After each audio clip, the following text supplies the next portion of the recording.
आज श्रावण पौर्णिमा शके 1938 रक्षाबंधन सादर करत आहोत ठाणे वार्ता। ठळक घडामोडी। भारतीय जनता पक्षाच्या तिरंगा रॅलीत वाहतूक नियम धाब्यावर। टोल मुक्तीसाठी आता व्यावसायिकांचा पुढाकार। वेव टोल बिफोर पोल अभियान आणि रक्षाबंधन उत्साहात साजरं। या आणि इतर घडामोडी विस्तृतपणे पण काही क्षणातच। ठाणे वार्ता पहा श्रीस्थानक वाहिनीवर। आता सकाळी 9:15 पासून रात्री 9:15 पर्यंत ठाणे वार्ता, ठाण्यातील पहिलं दृकश्राव्य माध्यम। श्रीस्थानक वाहिनी ठाण्याची स्वतःची वाहिनी। ठाण्यातील घडामोडी, कार्यक्रम, वादविवाद, अगदी गाणी, नाटक याचा आनंद घर बसल्या। पहा श्रीस्थानक वाहिनी, आपल्या ठाण्याचं हक्काचं व्यासपीठ। श्रीस्थानक वाहिनी। ठाणे वार्ता आता संकेतस्थळावर देखील ठाणेवार्ता.com वर क्लिक करा आणि ठाण्याच्या घडामोडी जाणून घ्या।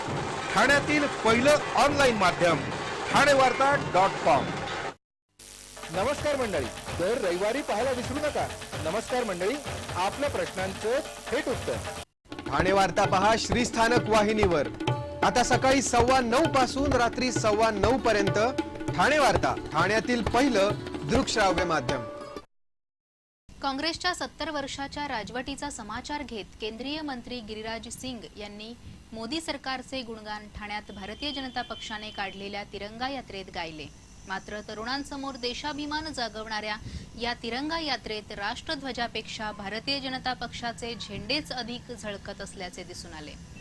भारतीय जनता पक्षाच्या या रॅलीत मोटारसायकलवरून गिरिराज सिंग यांनी विना हेल्मेट प्रवास करून वाहतुकीचे नियम पायदळी तुडवले। याबाबत ठाणे शहर वाहतूक शाखेच्या अधिकाऱ्यांना छेडले असता खासगीत त्यांनीही हा वाहतुकीचा नियमभंग असल्याचे कबूल केले। देशातील तरुण पिढीत राष्ट्रप्रेम जागृत करण्यासाठी भारतीय जनता पक्षाने संपूर्ण देशात तिरंगा यात्रा सुरू केली।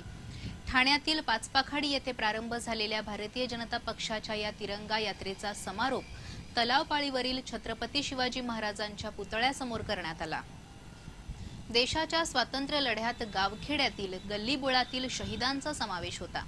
त्या शहीदांचा शोध घेऊन त्यांचा सत्कार आणि गौरव करण्याचा मानस या तिरंगा यात्रेचा असल्याचे गिरिराज सिंग यांनी सांगितले।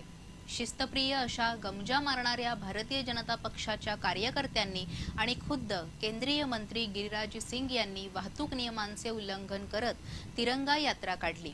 कार्यकर्ते मोटारबाईकला तिरंगा झेंडा आणि भारतीय जनता पक्षाचे झेंडे लावून यात्रेत सहभागी झाले होते, तर केंद्रीय मंत्री सिंग सुद्धा विना हेल्मेट मोटारसायकलवर सहप्रवासी बनल्याने वाहतुकीचे नियम पायदळी तुडवण्यात आले। मंत्रीच विना हेल्मेट मग काय, कार्यकर्त्यांनी सुद्धा हेल्मेटचा वापर टाळल्याचं दिसून आलं। यावेळी यात्रेत सहभागी झालेल्या भारतीय जनता पक्षाचे आमदार संजय केळकर यांच्या जीप चालकानेही सीट बेल्ट लावला नव्हता। ठाणे लघु उद्योजक संघटनेनं वेव टोल बिफोर पोल हे अभियान सुरू केलं आहे। स्वातंत्र्य दिनाचं औचित्य साधून ठाणे लघु उद्योजक संघटनेच्या मधु खांबेटे यांच्या हस्ते हे अभियान सुरू करण्यात आलं। भारतीय जनता पक्षानं निवडणुकीपूर्वी टोल मुक्तीचं आश्वासन दिलं होतं, मात्र प्रत्यक्षात सत्ता येऊन 2 वर्ष झाली तरी टोल अद्याप सुरूच आहे।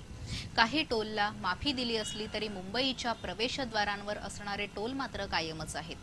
आता या वादात उद्योजकांनी उडी घेतली असून ठाणे लघु उद्योजक संघटनेनं वेव टोल बिफोर पोल असं अभियान सुरू केलं आहे। या अभियानामध्ये जास्त लोकांनी सहभागी व्हावं म्हणून facebook.com/wevetoll येथे आपला सहभाग नोंदवण्याचं आवाहन करण्यात आलं आहे।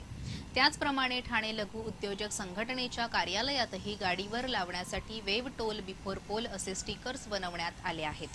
ठाणे लघु उद्योजक संघटनेच्या या अभियानाला ठाणे, वसई, नवी मुंबईतील औद्योगिक संस्था, व्यापारी, डॉक्टर, वकील, आर्किटेक्ट, चार्टर्ड अकाउंटंट यांच्या संघटना, सामाजिक संस्था यांनी एकत्र येऊन याबद्दल आवाज उठवण्यासाठी #वेवटोल ही मोहीम सुरू केली आहे। या अभियानात सहभागी व्हावं असं आवाहन करण्यात आलं आहे। निविदा प्रक्रिया पारदर्शी होण्यासाठी पालिका आयुक्तांनी छाननी समिती स्थापन केली आहे। पालिका आयुक्तांनी सर्व विभाग प्रमुखांच्या बोलावलेल्या आढावा बैठकीत हा निर्णय जाहीर केला। निविदा प्रक्रिया पारदर्शी व्हावी तसंच 3 निविदाकारानंतर 4थ्या आणि 5व्या निविदाकाराला बाद करण्याची जी प्रक्रिया आहे ती योग्य पद्धतीने राबवली जाते की नाही त्याची ही समिती छाननी करणार आहे। ई निविदेद्वारे होणाऱ्या प्रक्रियेदरम्यान फक्त 3च निविदा कशा प्राप्त होतात असा प्रश्न उपस्थित करून 3 निविदांनंतर आलेल्या निविदाकारांना किरकोळ कारणावरून अपात्र ठरवण्यात येतं. ज्या निविदाकारांना अपात्र केलं जातं त्याची माहिती घेण्याचं आणि त्यावर योग्य निर्णय घेण्याचं काम ही छाननी समिती करणार आहे. निविदा भरू न देणं तसंच किरकोळ कारणावरून निविदाकारास अपात्र ठरवण्याबाबत काही तक्रारी असल्यास थेट आयुक्त कार्यालयाशी संपर्क साधण्याचं आवाहन आयुक्तांनी केलं आहे. ठाणे वार्ता पहा श्रीस्थानक वाहिनीवर. आता सकाळी 9:15 पासून रात्री 9:15 पर्यंत ठाणे वार्ता, ठाण्यातील पहिलं दृकश्राव्य माध्यम. आपला परिसर स्वच्छ आणि सुंदर ठेवण्यासाठी ठाणे महापालिकेत सहकार्य करा. ओला सुका कचरा वेगवेगळा जमा करा आणि रोगराईपासून मुक्तता मिळवा. ठाणे वार्ता आता संकेतस्थळावर देखील ठाणेवार्ता.com वर क्लिक करा आणि ठाण्याच्या घडामोडी जाणून घ्या. ठाण्यातील पहिलं ऑनलाईन माध्यम ठाणेवार्ता.com. डॉक्टर आणि रुग्णांचं पिढ्यानपिढ्यांचं जिव्हाळ्याचं नातं म्हणजेच डॉक्टर बेडेकर हॉस्पिटल. आता अत्याधुनिक सोयी सुविधा आणि तंत्रज्ञान युक्त वंध्यत्व निवारण केंद्रात IVF आणि टेस्ट ट्यूब बेबीचीही सुविधा. डॉक्टर बेडेकर हॉस्पिटल, महर्षी कर्वेपथ, ठाणे. 65 वर्षांची निरंतर सेवा. ठाणे वार्ता पहा श्रीस्थानक वाहिनीवर. आता सकाळी 9:15 पासून रात्री 9:15 पर्यंत ठाणे वार्ता, ठाण्यातील पहिलं दृकश्राव्य माध्यम. महापौर संजय मोरे यांनी ठाण्यातील खड्डे त्वरित बुजवण्यात यावे अशी मागणी पालिका आयुक्त संजीव जयस्वाल यांच्याकडे केली आहे. पावसाळा सरत आला, ठाणेकरांनी रस्त्यावरील खड्ड्यातून वाट काढीत कसेबसे दिवस रेटले आणि आता गणेशोत्सव तोंडावर आला. तसंच ठाणे महापौर वर्षा मॅरेथॉनही जवळ आल्यानं ही मागणी करत काम पूर्ण झाल्यावर आपणास कळवावे असे आर्जव देखील केले आहे. ठाण्यातील रस्त्यांवर पडलेले खड्डे बुजवण्यासाठी महापौरांनी यापूर्वी आधुनिक तंत्रज्ञानाचा वापर सुरू असल्याचा दिंडोरा शहरभर पिटला होता.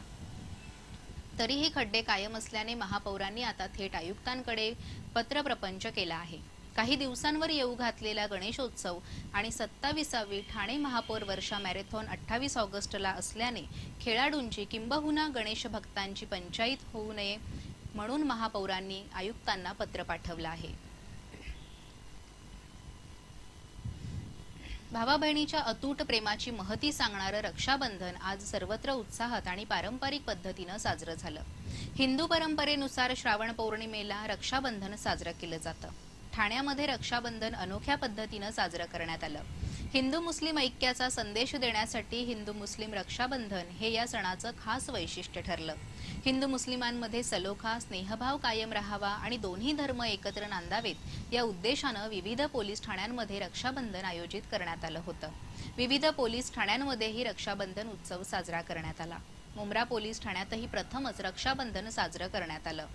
इनरव्हील क्लबतर्फेही पोलिसांना राख्या बांधून खाकी बंधन साजरं करण्यात आलं. घराघरातूनही रक्षाबंधन पारंपरिक पद्धतीनं साजरं करण्यात आलं.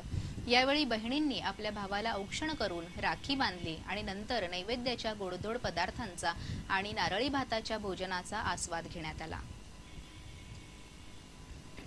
ठाण्यातील शेकडो कोळी बांधवांनी कळवा येथील खाडीकिनारी जाऊन समुद्राला सोन्याचा वर्ख असलेला नारळ अर्पण करून नारळी पौर्णिमा साजरी केली. शेकडो बांधवांनी खाडीकिनारी जाऊन सागरविषयीची आपली कृतज्ञता व्यक्त केली. सागरावर अवलंबून असणाऱ्या कोळी बांधवांचा समुद्र हाच देव आहे. वाजत गाजत आणि नाचत जाऊन त्यांनी सागराची पूजा केली आणि त्याला सोन्याचा वर्ख असलेला नारळ अर्पण केला. खवळलेल्या समुद्रानं शांत व्हावं आणि आपला व्यापार उदीम भरभराटीस यावा अशी प्रार्थना त्यांनी यावेळी केली. कळवा पुलावर आणि आसपासच्या परिसरात नारळी पौर्णिमेनिमित्त जत्राच भरल्याचं दिसत होतं. कोळी बांधव भगिनी आपल्या पारंपरिक वेशात तर अनेक जण नवीन वस्त्र परिधान करून या जत्रेत सहभागी झाले होते. ठाणे महापालिकेतर्फेही विधिवत नारळी पौर्णिमेचं आयोजन करण्यात आलं होतं. यावेळी पालकमंत्री एकनाथ शिंदे यांनी ठाणे शहरातर्फे मानाचा नारळ दर्याला अर्पण केला. या नारळाची पालखीतून मिरवणूक काढण्यात आली होती. त्यानंतर कळवा पुलाजवळ पारंपरिक कोळी गीतांचा कार्यक्रम आयोजित करण्यात आला होता. कोळी बांधवांबरोबरच आम ठाणेकरही कोळी गीतांवर ताल धरून होते. श्रीस्थानक वाहिनी, ठाण्याची स्वतःची वाहिनी. ठाण्यातील घडामोडी, कार्यक्रम, वादविवाद, अगदी गाणी, नाटकं याचा आनंद घर बसल्या. पहा श्रीस्थानक वाहिनी, आपल्या ठाण्याचं हक्काचं व्यासपीठ श्रीस्थानक वाहिनी. ठाणे वार्ता आता संकेतस्थळावर देखील ठाणेवार्ता.com वर क्लिक करा आणि ठाण्याच्या घडामोडी जाणून घ्या. ठाण्यातील पहिलं ऑनलाईन माध्यम ठाणेवार्ता.com. नमस्कार मंडळी, दर रविवारी पाहायला विसरू नका. नमस्कार मंडळी, आपल्या प्रश्नांचं थेट उत्तर ठाणे वार्ता पहा श्रीस्थानक वाहिनीवर. आता सकाळी 9:15 पासून रात्री 9:15 पर्यंत ठाणे वार्ता, ठाण्यातील पहिलं दृकश्राव्य माध्यम. आपण आपले कार्यक्रम अथवा बातम्या आम्हाला ठाणेवार्ता@gmail.com या आमच्या ईमेलवर कळवू शकता. आता ठळक घडामोडी शेवटी पुन्हा एकदा. भारतीय जनता पक्षाच्या तिरंगा रॅलीत वाहतूक नियम धाब्यावर. टोल मुक्तीसाठी आता व्यावसायिकांचा पुढाकार. वेव टोल बिफोर पोल अभियान आणि रक्षाबंधन उत्साहात साजरं. या होत्या ठाणे वार्ता. आपली एखादी बातमी पाहायची राहून गेल्यास आपण ठाणेवार्ता.com या आमच्या संकेतस्थळाला अवश्य भेट द्या. तर मग पुन्हा भेटू पुढील बातमीपत्रात, फक्त श्रीस्थानक वाहिनीवर. धन्यवाद.